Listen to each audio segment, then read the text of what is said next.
તમે જોઈ રહ્યા છો ડેઇલી ક્રાઇમ ન્યૂઝ। વરસાદી માહોલમાં અદાણી ગ્રુપના ચેરમેન ગૌતમભાઈ અદાણીના જન્મદિનની ઉજવણી કરાઈ। મુન્દ્રાની જનસેવા દ્વારા વિવિધ સેવાકીય પ્રવૃત્તિઓ સાથે જીવદયાના કાર્યો સાથે ઉજવણી કરાઈ। અદાણી ગ્રુપના ચેરમેન ગૌતમભાઈ અદાણીના જન્મદિન પ્રસંગે મુન્દ્રાની જનસેવા દ્વારા ગરીબ વસાહતના બાળકોને ભોજન સાથે વિવિધ મીઠાઈઓ પીરસવામાં આવી હતી અને શહેરના જરૂરતમંદ પરિવારોને જીવન વપરાશની રાશન કીટોનું વિતરણ કરવામાં આવ્યું હતું। આ પ્રસંગે અદાણી ગ્રુપના રક્ષિતભાઈ શાહે જણાવ્યું હતું કે સેવાનો માર્ગ કઠિન છે અને સેવાકીય પ્રવૃત્તિઓ કરવામાં અનેક મુશ્કેલીઓ હોય છે। ભૂખ્યાને ભોજન આપવું એ શ્રેષ્ઠ સેવા છે।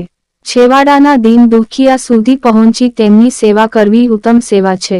આજના પ્રસંગે જનસેવાના રાજ સંઘવીએ જણાવ્યું હતું કે અદાણી ગ્રુપના એક્ઝિક્યુટિવ ડાયરેક્ટર રક્ષિતભાઈ શાહના ખાસ સહયોગથી જનસેવા દ્વારા વરસાદની સિઝનમાં ખુલ્લા ઝૂંપડામાં રહેતા લોકો માટે તાલપત્રી, ઠંડીની સિઝનમાં ગરીબ લોકો માટે ગરમ ધાબળા વિતરણ કરવાનો સહયોગ પ્રાપ્ત થઈ રહ્યો છે તેમજ ગરીબ દર્દીઓ માટે પણ અદાણી હોસ્પિટલમાં સહયોગ પ્રાપ્ત થઈ રહ્યો છે।